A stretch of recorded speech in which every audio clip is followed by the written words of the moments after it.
장중 사상 최고치를 또다시 경신한 뉴욕 증시가 장 막판 차익 매물에 밀려났습니다. 경제지표 부진과 양적 완화 규모 축소 우려 속에서도 기업 실적 호조와 풍부한 유동성 덕에 다우는 16,000선을, S&P 500 지수는 1,800선을 각각 사상 처음으로 뚫었지만 차익 매물이 지수를 끌어내렸습니다. 다우지수는 전날보다 0.09% 오른 15,976을 기록한 반면 S&P 500 지수와 나스닥 지수는 각각 0.37%, 0.93% 하락하며 거래를 마쳤습니다. 유럽 증시가 사흘 연속으로 상승 랠리를 이어갔습니다. 무역수지 지표가 호조를 보인 가운데 중국 개혁 조치에 대한 기대감과 미국 증시 랠리 등이 힘을 보탠 덕에 대표 지수가 5년 반 만에 최고 수준에 올랐습니다. 영국이 0.5% 상승한 것을 비롯해 독일과 프랑스 증시가 각각 0.7%씩 상승했습니다. 특히 이탈리아 지수는 2.1%나 급등하며 장을 마감했습니다. 유로존의 9월 무역 흑자액이 수출 증가에 힘입어 대폭 상승했습니다.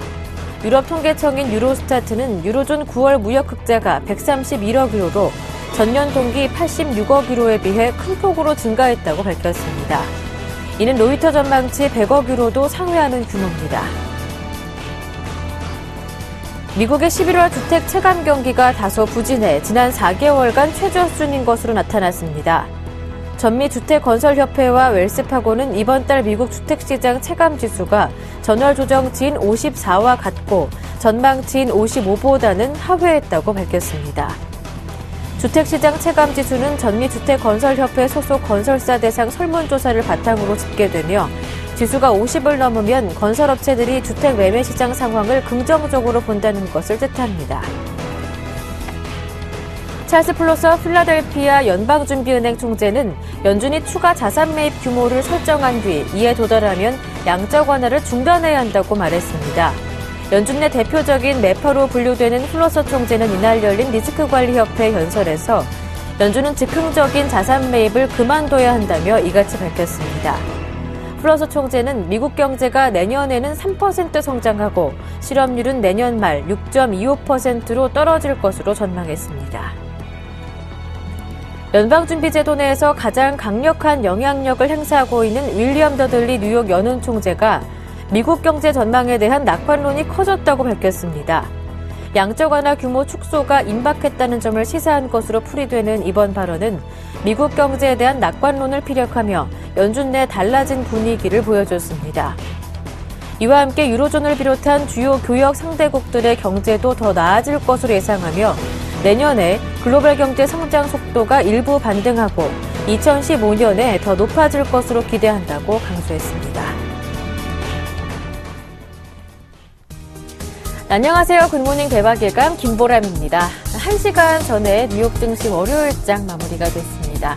장중에 다우지수가 사상 처음으로 16,000선을 보여주는 모습이었고요. S&P 500 지수는 1,800선을 처음으로 보여주는 모습이었는데요. 하지만 막판의 고점 부담으로 상승폭은 일부 줄이며 혼조로 마무리가 됐습니다. 윌리엄 더들리 연은 총재와 찰스 플러스 연은 총재도 양적 완화 축소 가능성에 대해서 직간접적인 가능성 발언을 내놓으면서 투자 심리를 위축시키는 모습이었는데요. 여기에 칼 아이칸의 발언도 일조를 했다고 하는데요. 자세한 내용 잠시 뒤에 들어보겠습니다.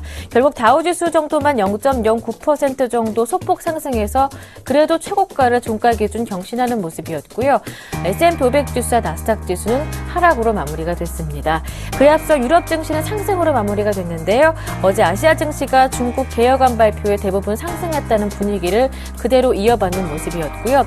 무역 수지의 호조도 투자 심리를 크게 이끌어줬습니다. 범유럽 지수는 5년여 만에 최고치를 기록했다고 하는데요. 글로벌 증시 마감 소식 자세하게 전해드리면서 화요일장 국내 증시 분위기 미리 전망해 보겠습니다. 굿모닝 대박 예감 지금 바로 출발합니다.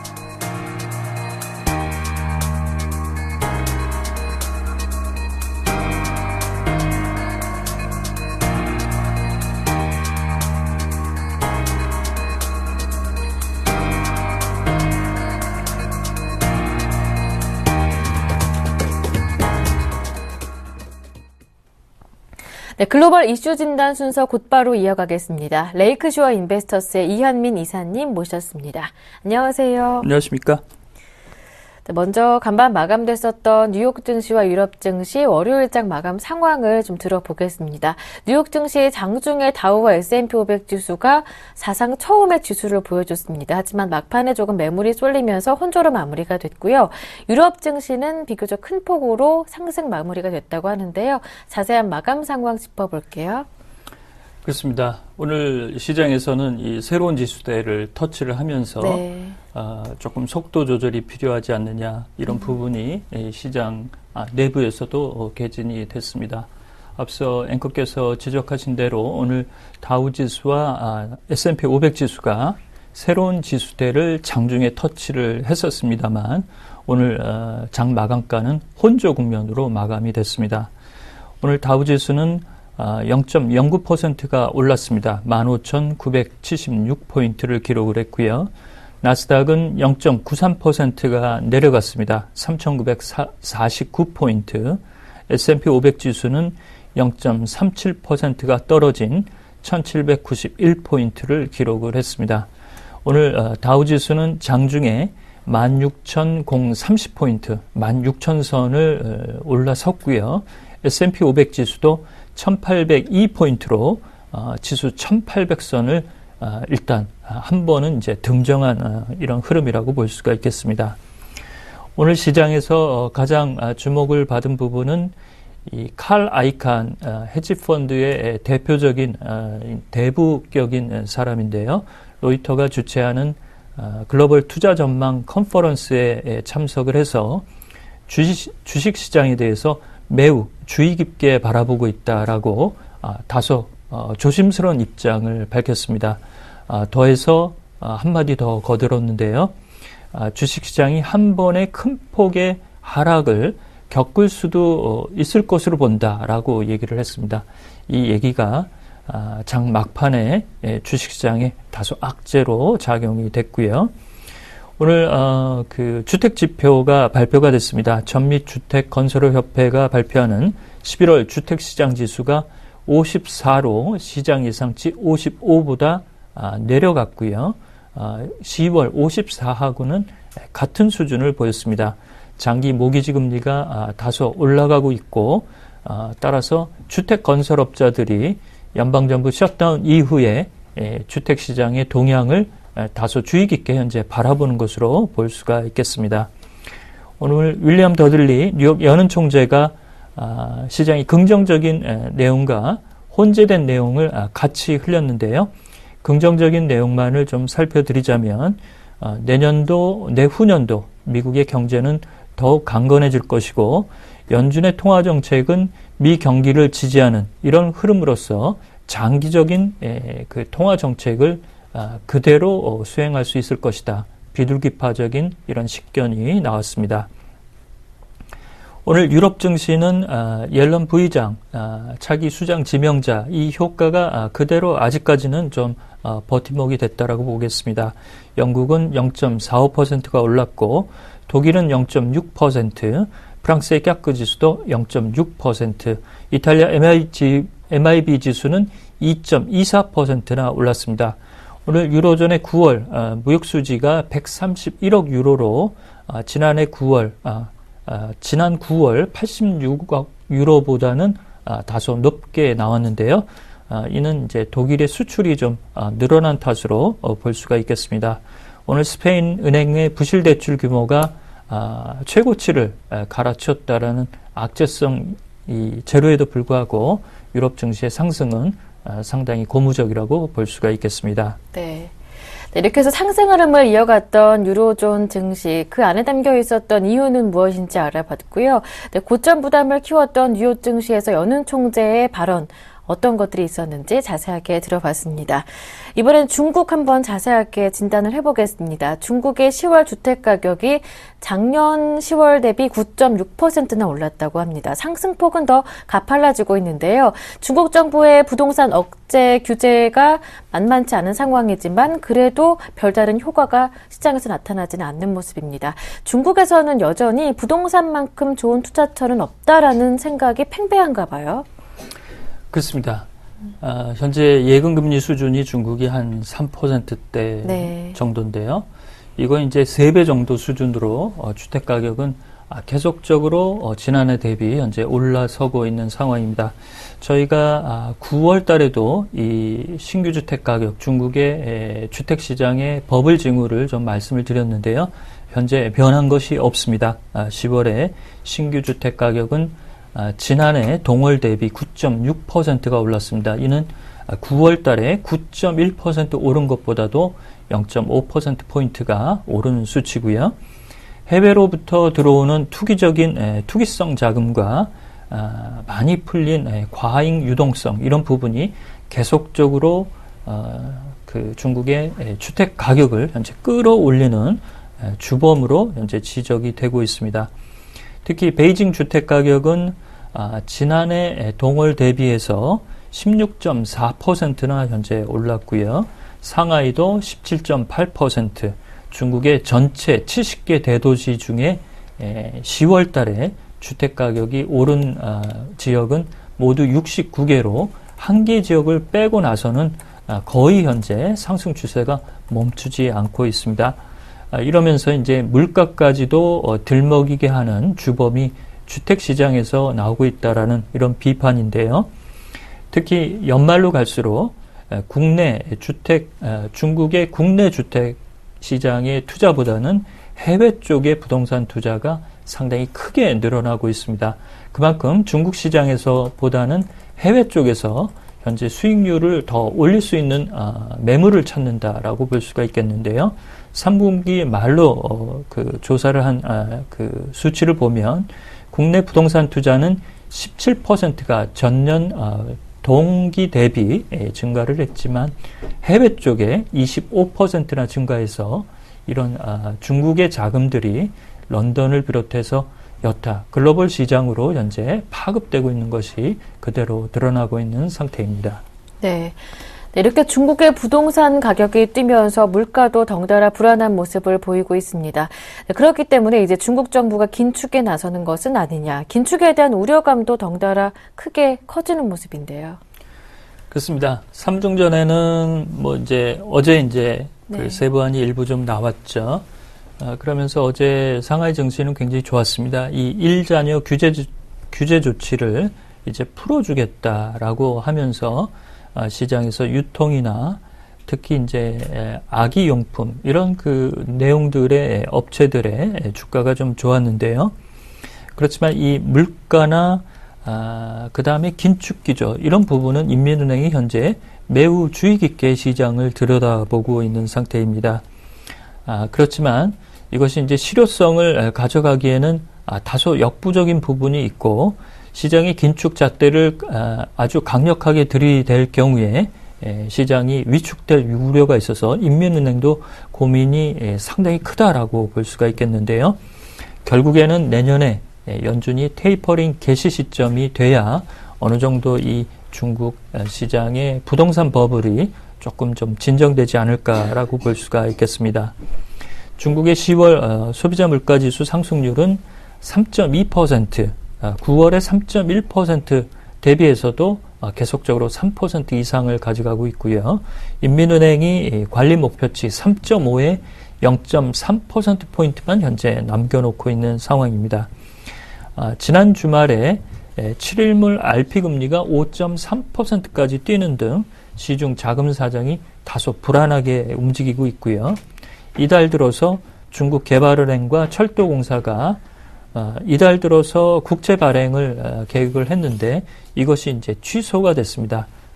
그 원인은 금리가 너무 많이 오르면서 금리 부담이 커진 것을 현재 좀 우려 섞인 내용이라고 볼 수가 있겠는데요.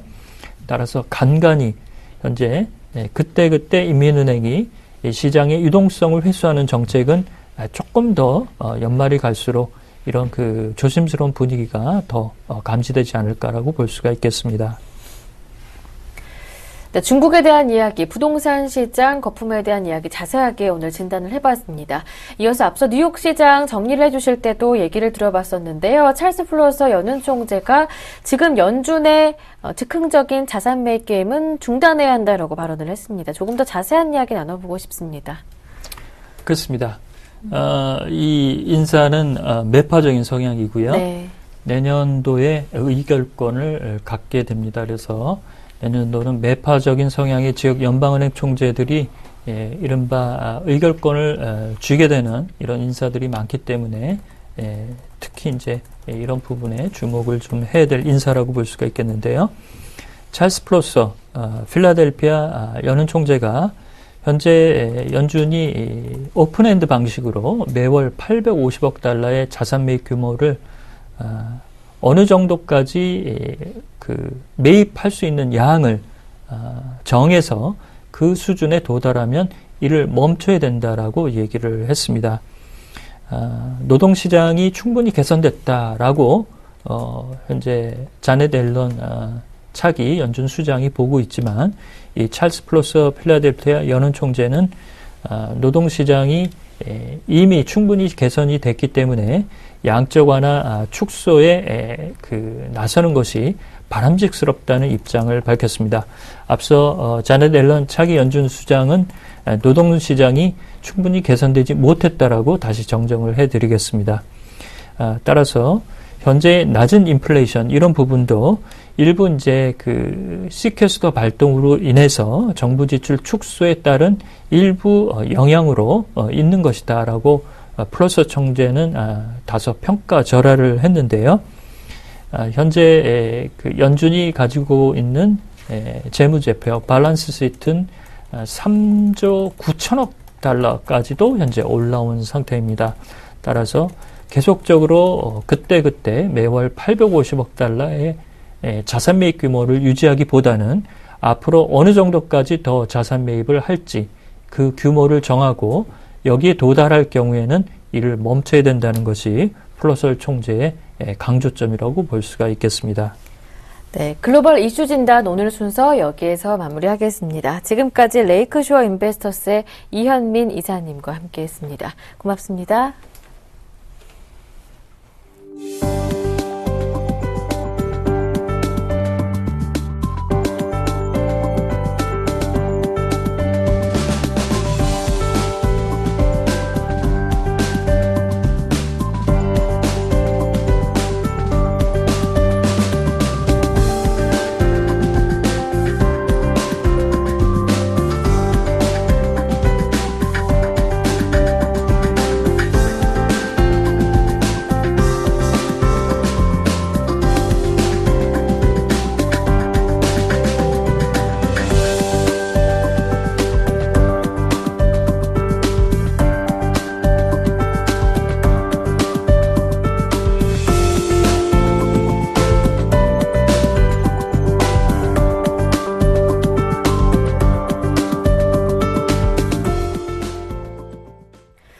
네, 이어서 오늘장 전략 시간 함께 하겠습니다. 매주 화요일은 업종과 테마 흐름을 분석해보면서 관심 업종까지 분석을 해보는 시간 마련을 하고 있는데요. JB스탁의 김진경 연구원님 모셨습니다. 안녕하세요. 네, 안녕하세요.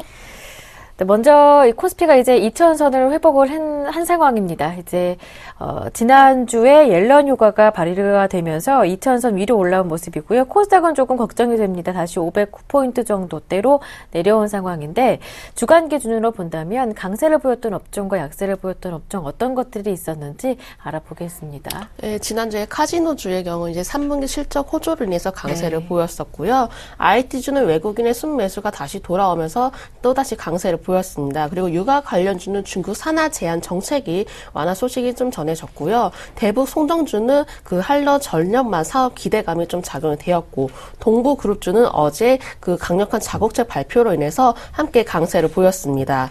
증권주는 금융주에 대한 공매도로 허용 소식이 전해지면서 약세를 보였고요. 엔터주는 연예인들 도박 혐의 소식과 3D 프린터주는 기관들의 그 차액 실현 매물과 그리고 철강주는 건설 경기 부진으로 인해서 함께 좀 동반 부진한 모습을 보였습니다. 네, IT주 강세 보였었고 카지노주 마찬가지였다. 정리를 들어봤는데요. 앞으로 전망은 어떤지 강세업종부터 좀 자세하게 분석해 보겠습니다. 네, 일단은 카지노주 같은 경우는 외환거래의 그런 이슈로 인해서 아무래도 과태료 부과 소식이 전해졌지만 이는 좀 3분기 실적 호조로 인해서 아무래도 투자 심리에는 커다란 좀 영향을 미치진 않았습니다. 일단 관세청이라든지 세관 같은 경우는 지난 7월부터 그 카지노 업체인 파라다이스와 GKL의 이런 그 사업장에서 좀 3조 아마 1,000억 원대의 좀 환치기를 좀 적발을 했었고요. 하지만 이미 과태료는 좀 미미한 수준으로 알려지면서 크게 주가에는 좀 영향을 미치지 않고 있고요. 이미 중국에서 집중 마케팅 지역이라고 할 수 있는 북경이라든지 상해에 좀 더 강화를 해 나가면서 조금 그 적인 면에서도 아무래도 호조를 보였던 것 같습니다. 지금 점차적으로 우리나라에 중국이 입국자 수가 증가를 하고 있으면서 중국의 큰 손들도 함께 좀 입국을 하고 있는 모습이기 때문에 아무래도 이익적인 면에서 앞으로도 좀 성장을 보일 수 있을 것으로 보여지고요. 세금이라든지 규제적인 리스크가 있기는 하겠지만 장기 주력 사업으로 좀 성장을 시키는 만큼 앞으로는 좀 크게 문제가 되지는 않을 것으로 보여집니다. IT주는 그동안 이제 외국인의 매수세가 다시 한번 들어오면서 좀 강세를 보였습니다. 그러니까 외국인 투자자가 다시 한번 매수세로 돌아서는 모습이 좀 대형 IT주에도 좀 더 그 주가의 상승세를 좀 힘을 입었던 것으로 보여지고요. 지금 글로벌 소비가 점차적으로 좀 회복 국면에 접어드는 모습인데 일단 OECD 그 경기 선행 지수도 마찬가지로 좀 소비 증가 기대를 높여 나가고 있습니다. 이 가운데 또 연말 소비 시즌도 앞으로 2주 가까이 다가오면서 좀 IT주에 대해서 조금 더 관심 있게 지켜볼 필요가 있겠습니다. 육아 관련주는 일단 두 자녀 그 산하 제한 완화 정책 소식이 전해졌습니다. 일단 중국에서는 그동안 좀 한 자녀만을 좀 그 강화를 해 나갔는데 일단 중국 3중 전회에서는 산하 제한을 완화하는 내용을 바탕으로 해서 좀 그 개혁적인 좀 세부 방안을 좀 발표한 모습입니다. 육아 용품이라든지 의류 분유들 어제 그 관련 업체들의 이제 주가들 한 번에 좀 급등하는 모습을 보였고요. 일단 그 정책적으로 보면은 우리나라 이런 제품들이 좀 수출이 앞으로 증가를 해 나가면서 조금 그 앞으로 더욱 부각이 되고 있는 모습입니다. 중국의 일단 소득 수준이 높아지고 있으면서 해외 브랜드 선호도가 높아지고 있는 모습인데요. 뿐만 아니라 함께 좀 교육주에도 수혜가 기대가 되고 있는데 현재로서는 기대감만은 좀 주가가 너무 놀라웠기 때문에 앞으로 실제 수혜 여부라든지 좀 매출들을 살펴보시면서 좀 시장에 좀 저평가된 종목 위주로 좀 살펴보실 필요가 있겠습니다. 일단 동부그룹주 같은 경우 그동안의 자금 유동설 그 위기설로 좀 부각이 되면서 주가도 함께 부진한 모습 보여왔습니다. 일단 어제 그 3조 원 규모의 고강도 자국책에 힘입으면서 주가도 함께 좀 급등하는 모습 보였는데요. 주말 사이에 동부 하이텍이라든지 동부 메탈, 그 동부 제철의 그 매각을 통해서 어느 정도 좀 자금을 마련한 상황이고요. 일단은 그 재무 개선 노력의 그 모습도 보여지고 있고 주력 사업 집중을 해서 아무래도 경쟁력도 앞으로 더욱더 확대해 나갈 것으로 예상되고 있습니다. 최근에 STX나 이젠 동양 사태로 인해서 좀 과도한 유동성 우려를 전면적으로 좀 차단하겠다는 의지가 좀 더 투자 심리를 더 자극을 한 것으로 보여지고요. 강력한 자구책 발표로 인해서 앞으로 시장에는 좀 긍정적인 효과를 기대를 해볼 수가 있겠습니다. 일단은 추세를 더 지켜봐야겠지만 이번 구조 조정안이 실행이 된다면은 좀 시장에 그 생각했던 우려가 좀 현저하게 감소될 것으로 전망됩니다. 동부그룹주 어제 급등하는 모습이었죠. 일단은 변동성이 커질 우려를 감안해서 좀 지켜봐야 한다라는 전망을 주셨습니다. 이번에는 약세업종 알아보겠습니다. 그 증권주, 엔터주, 3D 프린터 관련주 말씀해 주셨는데요. 앞으로 흐름 어떻게 보시는지요? 일단 증권주 같은 경우는 금융주에 대해서 공매도가 허용되었습니다. 네. 그래서 지난 14일부터는 이제 증권주의 공매도가 더 강화가 되면서 동반 급락하는 모습을 보여왔는데요. 일단 또한 부진한 실적도 함께 발표가 되면서 공매도 매력이 더욱더 부각이 된 상황입니다. 최근에 이제 증권사들이 보면은 지점수를 좀 더 줄여 나가고 있고 구조 조정에도 들어가 있는 상황인데요. 현재 이제 다른 금융주였던 보험이라든지 은행에는 좀 비해서 좀 실적이 부진하고 펀더멘탈적으로도 좀 약해지고 있는 모습을 보이고 있습니다. 일단 공매도 세력이 들어온다는 것은 좀 주가 하락의 신호로 받아들여야 될 것 같고요. 아직은 좀 업황이 좀 불안하고 적자로 인해서 당분간은 좀 공매도가 더 이어질 가능성이 높아 보입니다. 엔터주는 좀 지난주에 연예인들 도박 관련 그 혐의 소식에 인해서 좀 약세를 보여왔습니다. 작년 3분기 SM의 그 어닝 쇼크 이후로 실적에 실적에 대해서 좀 약간 불안감이 좀 있는 상황인데요. 실적이 점차적으로 개선이 되고 있긴 하지만 좀 아직은 투심이 위축되기 때문에 빠른 회복을 기대하기는 어렵겠습니다. 하지만 일단은 엔터주는 내년 중국 성장을 좀 바라보시기 바랍니다. 왜냐하면은 조금 아무래도 K-팝에 대한 지원이 좀 더 확대가 되어 나가고 있고요. 중국에서 콘서트가 개최가 되고 있고 음원이라든지 좀 음식료나 외식 화장품 사업에 여러적으로 좀 다각화가 진행이 되고 있습니다. 중국의 음악이라든지 그런 콘서트 시장이 이젠 점차적으로 성장 국면에 접어들면서 앞으로 좀 실적 측면에서도 좀 기대가 되고 있고요. 아직 엔터주는 엔화 가치 하락이라는 그런 리스크가 작용이 되긴 하겠지만 중국을 비롯해서 유럽이라든지 동남아시아까지 조금 더 진출을 하는 모습을 보면은 이 부분도 어느 정도 상세히 나갈 것으로 예상됩니다.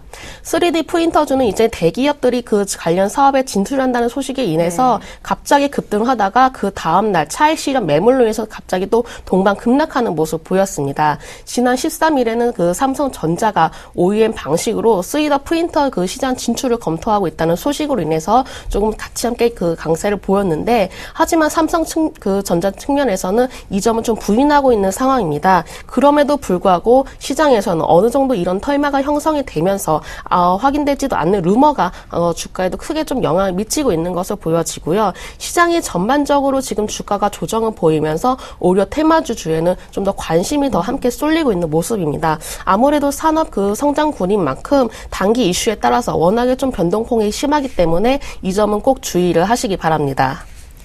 3D 프린터 관련주 단기적인 이슈에 따라서 변동성이 커질 가능성이 있기 때문에 접근하실 때 주의가 필요하겠고요. 다만 엔터주 관련해서는 내년 중국에 대한 성장 기대감 가져볼 만하다라고 진단해 주셨습니다.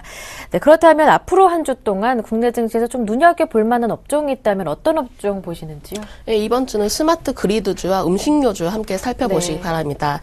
일단 스마트 그리드주는 이젠 혹한기가 시작이 되면서 앞으로도 이런 관련주에 관심이 높아지고 있습니다. 일단 에너지 효율을 좀 최적화를 해 나가고 있고 블랙아웃에 좀 대비할 수 있다는 점이 좀 수혜를 입을 것으로 전망이 되고 있고요. 또 한국과 러시아가 이 분야에 좀 양국이 좀 협력을 확대해 나가고 있는데 일단 러시아 측면에서는 스마트 그리드를 아무래도 경제 현대화 5대 사업으로 선정할 만큼 관심이 높아지고 있습니다. 따라서 우리나라도 이제 이런 진출에 조금 더 힘을 입을 것으로 좀 예상이 되고 있고요. 우리나라 정부에서도 2030년까지는 스마트 그리드주에 대해서 조금 더 성장과 지원을 확대해 나가고 있고 이미 선진국에서는 이런 설치 의무화와 설치 보조금 지원들과 같은 이런 모습이 더욱더 포착이 되고 있기 때문에 우리나라 같은 경우에도 스마트 그리드주를 한번 좀 기대를 해볼 수가 있겠습니다.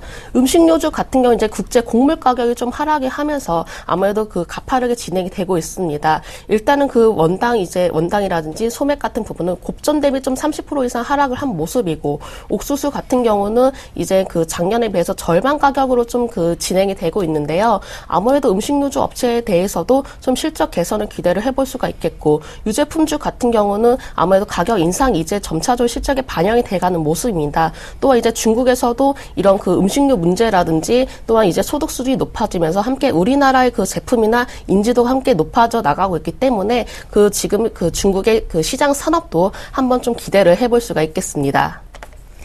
네, 김진경 연구원님이 보시는 이번 주에 관심 업종, 스마트 그리드 관련주 그리고 음식료 업종 말씀해 주셨습니다. 지금까지 JB스탁의 김진경 연구원님과 함께했습니다. 고맙습니다. 네, 감사합니다.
네, 반갑습니다. 이상로의 증시 미스테리입니다.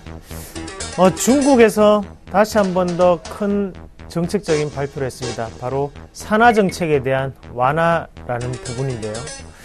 중국은 한 가족 한 자녀 정책을 계속적으로 펼쳐왔지만 거기에 대해서 지금은 다시 한 번 더 완화시키는 전략을 펼친다는 거죠. 이런 분위기 속에서 어떤 종목군이 크게 올라갈 것인가를 좀 더 알아보시는 게 좋을 것 같은데 오늘은 매일 유업에 대해서 집중적으로 말씀을 좀 드리도록 하겠습니다. 과연 이 중국의 두 자녀 정책 자체가 이 매일 유업에 직접적으로 수혜가 될 수 있을지에 대해서 좀 더 심층적으로 알아보도록 하겠는데요. 일단 중국의 인구는 상당히 많습니다. 중국의 지금 상류층 자체가 우리나라 인구만큼 있다. 그런 말들도 상당히 많았는데요. 그만큼 산화 정책에 대한 완화 자체가 상당한 이슈 메이커가 될 수 있는 것은 분명하다고 말씀을 드릴 수가 있겠고요. 사람의 임신 주기로 봤을 때 이런 이슈 자체는 실질적으로 와닿을 수 있는 것은 내년은 돼야 되겠죠. 하지만 벌써부터 종목군들 그리고 매일 유업은 크게 움직이는 모습이 나타나고 있다는 거죠. 역시 주식은 기대감이 오를 수밖에 없구나라는 부분을 한 번 더 생각할 수밖에 없겠고 거기에 대해서 우리가 매일 유업 실적적인 부분을 먼저 한번 살펴보시면 3분기에 매출이 증가했음에도 불구하고 지금 안에 영업이익이나 아니면 당기순이익은 부진한 모습이 나타났습니다. 바로 광고비에 대해서 상당히 많은 돈을 쓰고 있는 부분인데요. 광고비를 많이 쓰는 바로 업종이 뭐가 있을까요? 바로 통신업종이 있겠죠. 그런 부분을 봤을 때 매일유업 같은 경우에도 바로 경쟁업체인 남양유업이라든지 다른 여타의 경쟁업체들과의 경쟁 구도를 달림으로써 광고비가 계속적으로 크게 집행이 되고 있다는 거죠. 하지만 우유값 인상이라는 호재거리 자체가 4분기부터는 적극적으로 반영될 확률이 상당히 높겠고요. 거기에 대해서 핵심 모멘텀, 바로 중국에 대한 분유 수출 이 자체는 올해보다는 내년을 더욱더 기대하게 만들지 않나, 그렇게 말씀을 좀 드릴 수가 있겠습니다. 2013년 지금은 기대감이 움직이고 있는 매일유업이지만 2014년이 되면 본격적으로 실적에 나타날 수 있다, 그렇게 말씀을 좀 드릴 수가 있겠고요. 같이 표를 보면서 지금 매일유업이 차지하고 있는 매출액 추이를 한번 같이 보시면요. 일단 음료수 기타가 어느 정도 가장 크게 비중을 차지하고 있고, 그 다음에 이제 발효유, 그리고 CU, 분유 순인데요. 분유가 가장 하단의 막대 그래프입니다. 꾸준히 증가하고 있는 모습을 우리가 보실 수가 있겠고요. 그래서 2011년에 살짝 부진했던 모습 자체가 다시 한 번 더 2012년부터 크게 오르는 모습이 나타났습니다. 자, 2013년의 예상치입니다. 이 예상치 자체가 남양유업이라는 기업의 브랜드 이미지가 추락하면서 따라서 거기에 대해서 반사이익적으로 좀 더 크게 상승할 확률이 높겠고요. 그런 관점으로 본다면 이 분유업계에 대해서도 우리가 상당히 관심 있게 지켜봐야 되겠구나 라는 부분을 말씀을 드리고 싶습니다. 다음에 중국에 대한 분유 수출에 대한 추이를 나타내는 표인데 2010년도부터 꾸준히 증가하는 모습이 나타나고 있습니다. 해마다 연 50% 이상을 증가하는 추이를 나타내고 있고요. 여기에 대해서 실질적으로 우유값이 인상이 되는 효과 자체는 더욱더 크게 상승할 수 있겠구나 라는 부분을 우리가 한 번 더 확인하실 수 있다는 거죠. 주가 추이를 보면서 앞으로의 예상 과정을 한번 보시면 일단 경험적인 부분으로 한번 같이 보시면요. 2012년부터 주가는 꾸준히 2013년도까지 올라오는 모습이 나타났고요. 여기에 대해서 이 큰 모멘텀 자체를 일으켰던 것은 바로 중국에 대한 분유 수출이라고 먼저 말씀을 드렸었습니다. 그러고 난 다음에 주가는 다시 한 번 더 크게 빠지는 모습이었고, 그만큼 산화 정책 자체에 대한 기대감에 크게 올랐던 모습이었지만 주가는 지금 다시 한 번 더 조정을 받고 있는 상태라는 거죠.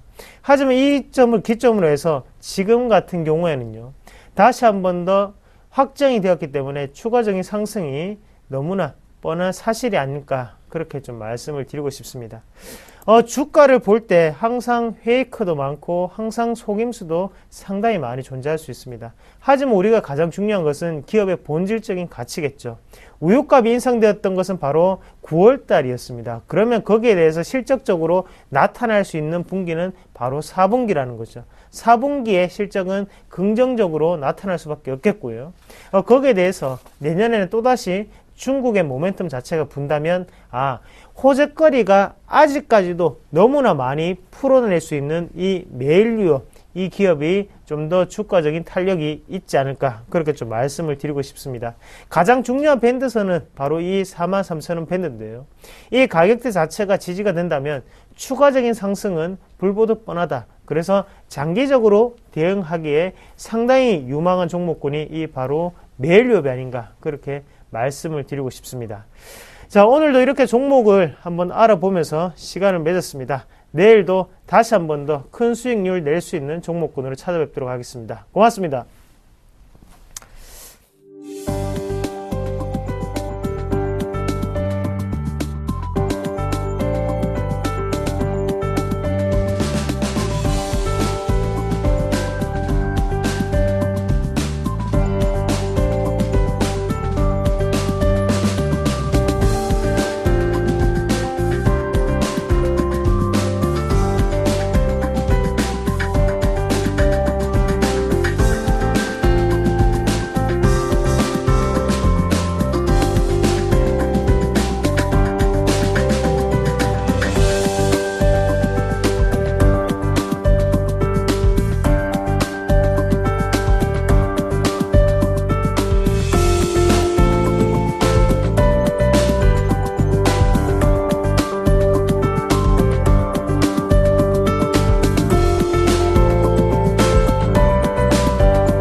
네, 경제 기사만으로는 알아볼 수 없는 글로벌 이슈들의 숨은 의미를 파헤쳐보는 시간입니다. 김동섭의 일당백 시작하는데요. IM투자증권의 김동섭 이사님 모셨습니다. 안녕하세요. 네, 안녕하세요.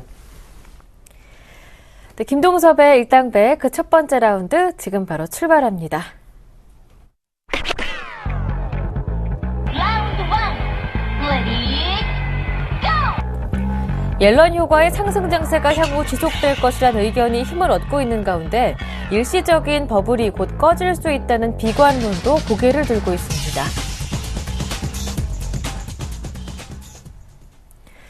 미국의 차기 연준 의장 지명자 옐런 효과에 옐런 잔치라는 말도 있더라고요. 뉴욕 증시 상승 흐름이 나타나고 있습니다. 간밤에도 장중에 사상 최고가를 보여주다가 고점 부담에 조금은 혼조세로 마무리가 되는 모습이었는데요. 하지만 버블을 우려하는 시각도 만만치가 않은 상황입니다. 칼 아이칸도 트위터를 통해서 증시 급락이 나올 수 있다, 이런 언급도 했었고요. 투자 심리가 조금 좋아질만 하면 연은 총재들이 양적거나 축소 가능성에 대해서 언급을 하면서 조금씩 불씨를 잠재우는 역할도 해주던데요. 앞으로 전망 어떻게 보시는지요? 저는 2015년까지는 모르겠습니다. 내년도는 참 좋을 수 있다라고 네. 보여지고 있고요. 자넷 옐런의 그 잔치가 시작이 될 것을 생각해 봐야 됩니다. 왜 그러냐면, 우리 이제 간단한 이치로 보시면 됩니다.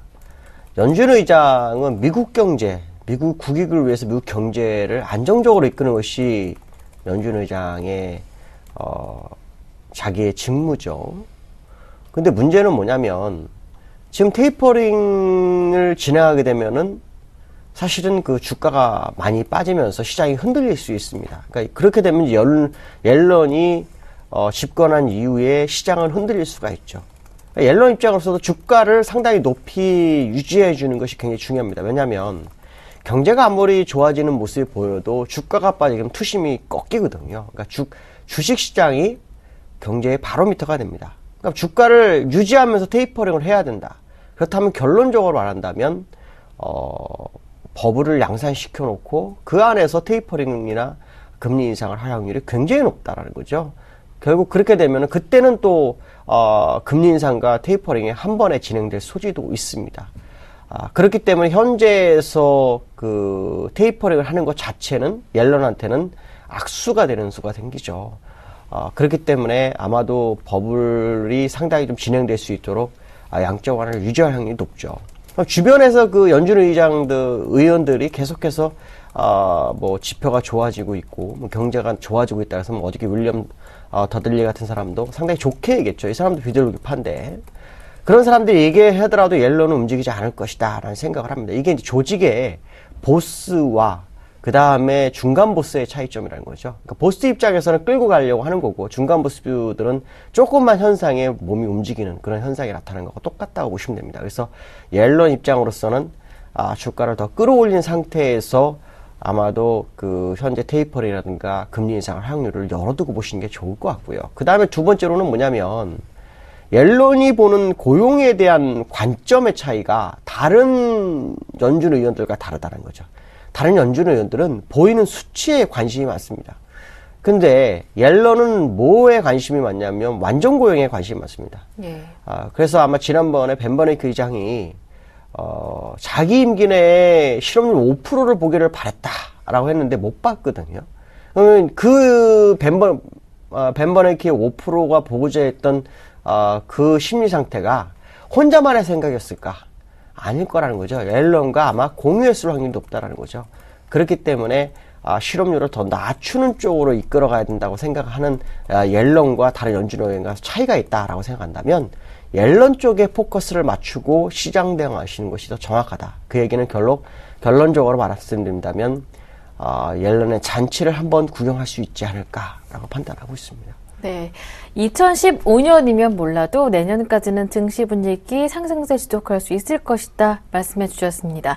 김동섭 이사님이 그동안 펼쳐와 주셨던 의견에는 변함이 없었습니다. 첫 번째 라운드였고요. 이어서 두 번째 라운드 함께합니다. Round two.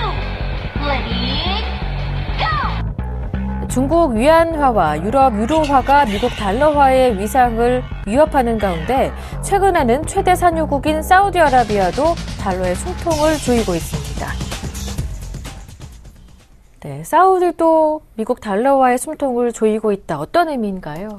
이게 의미가 굉장히 클 수 있습니다. 나중에 이제 결국에 와서 이제 달러가 기축통화로서의 역할이 많이 줄어들 수 있는 소지가 있죠. 왜 그러냐면 원유 최대 산유국 중에 하나가 이제 사우디인데 이 사우디와 함께 80년 동안 달러를 결제 통화로 사용하는 그런 상황이 발생을 했어요. 그래서 80년 동안 이 달러가 기축 통화로서 전 세계를 장악했고 한때는 전 세계 기축 통화의 73% 정도를 차지하는 그런 상황까지 갔었죠. 근데 지금은 이제 60%대까지 떨어졌는데 이러한 현상이 나타나는 것은 지난번 이제 시리아와의 문제라든가 아니면은 이란과의 문제에 있어서 사실 이란과 시리아는 사우디한테는 이제 거의 적과 같은 그런 상황이기 때문에 거기에 관여를 미국이 하회 쪽으로 가져가는 그러니까 자기들이 관여해서 뭔가를 변화를 추구하지 못하는 상황이 발생하기 때문에 거기에 대해서 이제 그 사우디는 상당히 불만을 갖고 있는 상황이죠. 실제로 사우디 같은 경우는 그 미국과 유가를 수출하는 과정 속에서 벌어들이는 모든 돈을 미국 국채에다 투자를 했다고 하죠. 한 7천억 불 정도 된다고 합니다. 그러니까 어마어마한 돈을 투자하고 있는데 이것이 만약에 이제 국채를 만약에 물량을 줄인다든가 이런 상황이 발생하게 된다면 달러의 위상은 떨어질 수 있다라고 얘기하는 거죠. 거기다가 지금 그 중국이 위안화를 기축통화를 만들기 위해서 사우디아라비아하고 그 석유 수출 대금을 위안화로 결제를 하려고 한다는 거죠. 미국과의 어떤 사우디와의 불편한 관계가 시작이 되는데 사실 여기에는 미국의 의도적인 문제도 있습니다. 무슨 말이냐면 유가가 오랜 기간 에너지 부분의 대부분을 차지하면서 사우디아라비아의 강력한 힘이 됐었죠. 비자의 카드가 됐었는데 미국에서 셰일가스가 붐이 일기 시작했습니다. 그러니까 무슨 말이냐면 유가의 대체 에너지가 미국에서 최대 산유국이 되는 그런 상황이 발생하고 있죠. 결국 무슨 말이냐면 이때까지는 사우디에서 정말 돈을 줘가면서 유가를 가졌지만 이제 거꾸로 수출국이 될 수도 있는 나라가 이제 미국이 돼가고 있다는 거죠. 결국 칼자루를 쥐는 상황이 발생했기 때문에 사우디아라비아를 일단 한 걸음 뒤로 물러서게 하는 그런 상황이 아니냐. 결국 미국이 의도적으로 그런 모습을 보인다.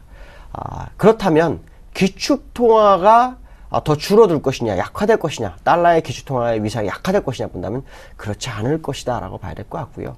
만약에 전 세계에서 달러의 사용이 기축통화의 어떤 그 부분이 약 한 40% 밑으로 떨어져야 문제가 될 것이다. 그렇다면 지금 아무 문제가 없는 상황이고 오히려 사우디 쪽에서만 의외의 행동을 하는 것이 아닐까라는 생각을 해보고 있습니다. 네.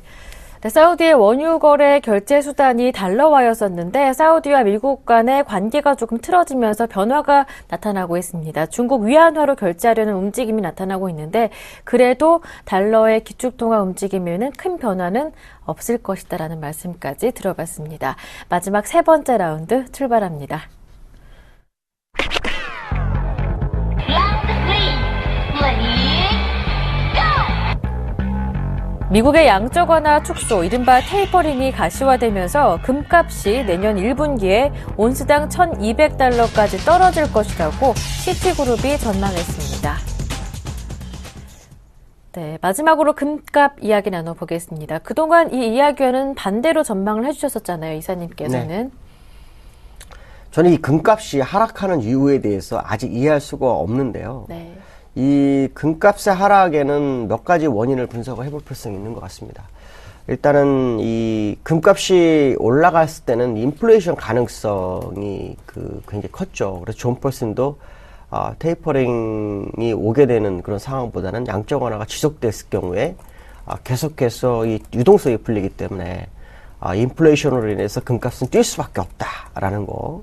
결국 위기감이 금값을 살릴 것이다라고 생각을 했던 것 같습니다. 근데 지금 금값이 계속 내리고 있거든요. 근데 이건 저도 이해할 수 없는 게 이것은 이제 어떻게 보면 인플레이션이 못 나오고 디플레이션이 나타나는 현상 때문에 나타나는 것이다라고 봐야 될 것 같습니다. 이 디플레이션이라는 것은 이제 저성장의 저물가 상태죠. 그러니까 인플레이션은 고물가가 돼야 되는데 고물가가 안 되는 그런 상황이죠.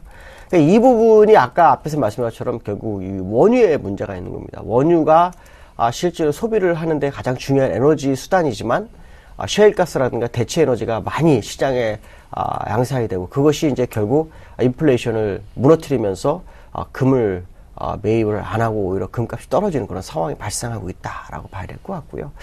그렇지만 제가 볼 때는 미국 지수가 16,800이 넘어가는 상황이 발생하면 그때부터는 이 버블에 대한 부분을, 그러니까 주가의 버블에 대한 해지 수단으로 금을 선호할 수밖에 없다라고 판단해야 되겠고, 그 얘기는 금값의 지금 하락은 매수의 아주 절호의 기회로 보는 것이 맞지 않겠느냐라는 생각을 해보고 있고요.